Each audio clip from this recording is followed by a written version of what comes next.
Halo semua, perkenalkan nama saya Albertine Nancy Kailatan.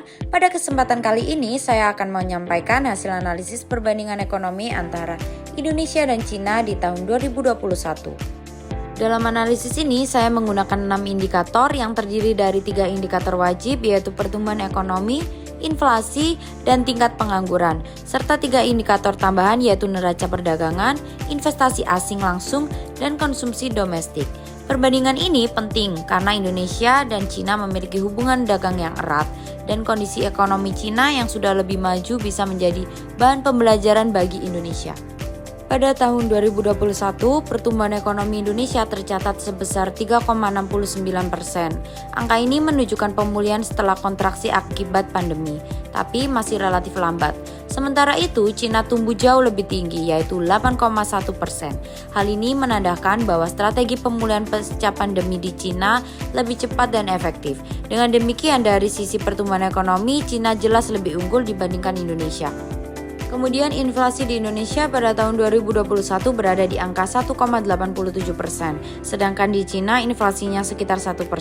Inflasi rendah di Cina menunjukkan kestabilan harga yang lebih baik.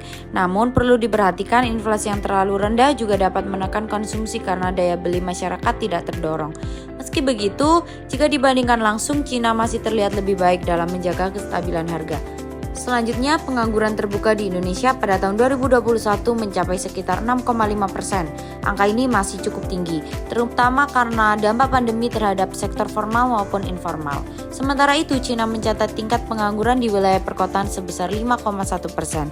Angka ini lebih rendah, menunjukkan bahwa Cina lebih berhasil dalam menjaga lapangan kerja warganya.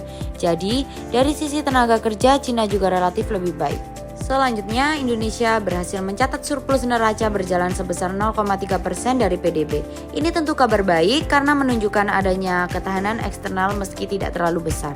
Sebaliknya, Cina mencatat surplus perdagangan yang sangat besar, mencapai ratusan miliar dolar AS. Surplus yang besar ini membuat Cina punya cadangan devisa yang jauh lebih kuat dibandingkan Indonesia, sehingga lebih tahan terhadap guncangan global. Selanjutnya, di Indonesia arus masuk investasi asing langsung memang ada, terutama di sektor manufaktur, pertambangan, dan digital.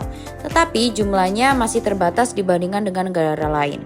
Di sisi lain, Cina berhasil mencatat kenaikan FDI hingga sekitar 14,9% pada tahun 2021. Hal ini menunjukkan bahwa Cina lebih menarik bagi investor asing karena pasar yang besar, infrastruktur yang kuat, dan kebijakan ekonomi yang stabil. Selanjutnya, di Indonesia, konsumsi rumah tangga mulai pulih tetapi masih lemah akibat dampak pandemi. Banyak sektor usaha yang masih tertekan, sehingga daya beli belum kembali normal sepenuhnya. Sedangkan di Cina, konsumsi domestik tumbuh pesat, dengan retail sales meningkat sekitar 12,5% pada tahun 2021. Ini menjadi bukti bahwa masyarakat Cina lebih cepat kembali meningkatkan belanjanya, sehingga memperkuat pertumbuhan ekonomi negara tersebut. Baik, dan dapat disimpulkan dari 6 indikator ini kita bisa melihat bahwa Cina lebih unggul hampir di semua aspek, mulai dari pertumbuhan ekonomi, inflasi, pengangguran, neraca perdagangan, investasi asing langsung, hingga konsumsi domestik. Perbedaan ini menunjukkan bahwa struktur ekonomi Cina lebih solid dibandingkan Indonesia pada tahun 2021. Namun, kita juga perlu ingat bahwa kondisi masing-masing negara berbeda. Indonesia sebagai negara berkembang tentu memiliki tantangan yang berbeda dengan Cina. Yang penting, Indonesia bisa belajar dari strategi pemulihan ekonomi Cina. Misalnya dalam menarik investasi, memperkuat konsumsi domestik, dan menjaga neraca perdagangan.